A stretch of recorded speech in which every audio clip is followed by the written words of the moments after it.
The lord. ప్రభు అయిన యేసుక్రీస్తు నామమున ఈ కార్యక్రమమును వీక్షిస్తున్న మీ అందరికీ శుభములు తెలియజేస్తూ ఉన్నాను. విజన్ క్యూటీ ఫెలోషిప్ వారి యేసుతో ఏకాంత సమయం ఈ క్వైట్ టైం కార్యక్రమమునకు మిమ్మల్ని ప్రేమతో ఆహ్వానిస్తున్నాను. దేవుని వాక్యమును ప్రతిరోజు ధ్యానించుటకు దేవుడు మనకు ఈ సమయాన్ని దయచేస్తున్నందుకే దేవునికి వందనాలు తెలియజేస్తున్నాను. యెహోషువ గ్రంథం నుండి మనం వాక్య ధ్యానాన్ని వింటూ ఉన్నాం. ఈరోజు మన ధ్యానం కొరకై ఏర్పాటు చేయడం లేఖన భాగము యెహోషువ గ్రంథము 2వ అధ్యాయము 1 నుండి 24వ వచనం వరకు. ఈ భాగంలో నుండి ముందుగా మనం మొదటి 6 వచనాలు చదువుకుందాం. నూను కుమారుడైన యెహోషువ వేగుల వారైన 2 మనుషులను పిలిపించి, మీరు పోయి ఆ దేశమును ముఖ్యంగా యెరికోను చూడుడని వారితో చెప్పి షిత్తీము నొద్ద నుండి వారిని రహస్యంగా పంపెను. వారు వెళ్ళి రాహాబను ఒక వేశ్య ఇంట చేరి అక్కడ దిగగా, దేశమును వేగు చూచుటకు ఇశ్రాయేలు యొద్ద నుండి మనుషులు రాత్రివేళ ఇక్కడికి వచ్చిరని యెరికో రాజునకు వర్తమానం వచ్చెను. అతడు, నీ యొద్దకు వచ్చి నీ ఇంట చేరిన ఆ మనుషులను వెలుపలికి తీసుకొని రమ్ము, వారు ఈ దేశం అంతటిని వేగు చూచుటకై వచ్చిరని చెప్పుటకు రాహాబు నొద్దకు మనుషులను పంపగా, ఆ స్త్రీ ఆ 2 మనుషులను తోడుకొని వారిని దాచిపెట్టి, మనుషులు నా యొద్దకు వచ్చిన మాట నిజమే, వారెక్కడి నుండి వచ్చిరో నేను ఎరగను. చీకటి పడుచుండగా గవిని వేయబడు వేళను ఆ మనుషులు వెలుపలికి వెళ్ళిరి, వారెక్కడికి పోయిరో నేను ఎరగను.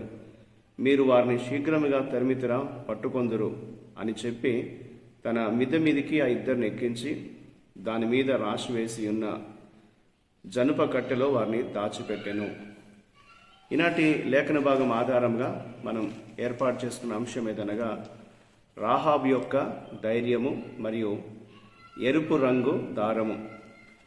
రాహాబ్స్ courage and the scarlet cord. నేటి వాక్య భాగం యొక్క సారాంశాన్ని మనం గమనించినట్లయితే, యోర్దాను నది దాటడానికి ముందు యెరికోను వేగు చూడడానికి యెహోషువ వేగుల వారిని పంపాడు. దేశంలో వేగులవారు వచ్చారని రాజుకు చెప్పబడింది. రాజు వారిని పట్టుకొనుటకై ప్రయత్నం చేశాడు, కానీ రాహాబు వారు తప్పించుకోవడానికి సహాయం చేసి వారిని కాపాడింది. వేగుల వారి పట్ల దయ చూపడం ద్వారా రాహాబు తన నిరీక్షణ దేవునిపై ఉంచిందని మనకు అర్థమవుతుంది. వేగుల వారు రాహాబుకు ఒక ఎర్రటి దారమును తన కిటికీపై కట్టి ఉంచమని చెప్పారు. దాని ద్వారా ఆమె వారిని కిందికి దింపింది మరియు అది ఆమె మరియు ఆమె కుటుంబము రక్షించబడడానికి ఒక సంకేతంగా ఉపయోగపడుతుందని వేగులవారు ఆమెకు తెలియజేశారు. రాహాబు యొక్క సహాయంతో వేగులవారు సురక్షితంగా ఇంటికి తిరిగి వచ్చి యెరికోలో తాము చూసినటువంటి ప్రతి విషయాన్ని యెహోషువకు వారు నివేదించినట్లుగా ఈనాటి లేఖన భాగం మనకు తెలియజేస్తుంది. ఇందులో మనం నేర్చుకునే పాఠాన్ని మనం గమనించినట్లయితే 3 నుండి 6 వచనాల్లో ఎబ్రీయులకు రాసినటువంటి రచయిత రాహాబు యొక్క చర్యలను, ఆమె చేసిన పనిని విశ్వాసం అని పిలుస్తున్నాడు. ఎబ్రీ 11:31లో మనం ఆ విషయాన్ని చదువుతూ ఉంటాం. ఇశ్రాయేలు దేవుడు నిజమైన దేవుడని ఆమె గ్రహించింది. ఆమె ఆయనకు భయపడింది. దేవుని పక్షాన ఉండటమే జీవితానికి మార్గమని, రక్షణకు మార్గమని ఆమె విశ్వసించింది. కాబట్టి ఆమె ఈ వేగులవారు తప్పించుకోవడానికి సహాయం చేయడం ద్వారా ఎంతో ధైర్యం చేసి తన ప్రాణాల్ని పణంగా పెట్టింది. ఇదే విశ్వాసం యొక్క చర్య. ఇది చివరికి ఆమె జీవితాన్ని, ఆమె కుటుంబాన్ని కాపాడిందనేది ఈ అధ్యాయంలో మనం చదువుతాం. 17 నుండి 20 వచనాలు మనం గమనించినట్లయితే, వేగులవారు రాహాబుకు మరియు ఆమె కుటుంబానికి తమ ప్రాణాలు ఎలా కాపాడుకోవాలో వివరించినట్లే, దేవుని రక్షణ పొందినటువంటి మనము మన పొరుగు వారికి యేసు వారి కోసం ఏం చేశాడో, వారిని ఎలా రక్షిస్తాడో ఖచ్చితంగా చెప్పగలిగి ఉండాలి. మనల్ని రక్షించినటువంటి ప్రభు అందరి రక్షణ కొరకు ఆయన ఏ కార్యం చేశాడో మనం చెప్పగలిగి ఉండాలి అనేది లేఖనం మనకు జ్ఞాపకం చేస్తుంది. 1 పేతురు 3వ అధ్యాయం 15వ వచనంలో మనం అది చూస్తూ ఉంటాం. మీ యొక్క రక్షణకు లేకపోతే మిమ్మల్ని గురించినటువంటి ఆ విశ్వాసాన్ని గురించినటువంటి హేతువు ఎవరైనా అడిగినప్పుడు మీరు సమాధానం చెప్పడానికి సిద్ధంగా ఉండాలి అనేది లేఖనంలో మనం చదువుతాం. రక్షణకు మార్గాన్ని గురించి మనల్ని అడిగే ప్రతి వారికి సమాధానం ఇవ్వడానికి మనం ఎల్లప్పుడూ సిద్ధంగా ఉండాలి అనేది పేతురు జ్ఞాపకం చేస్తున్నాడు.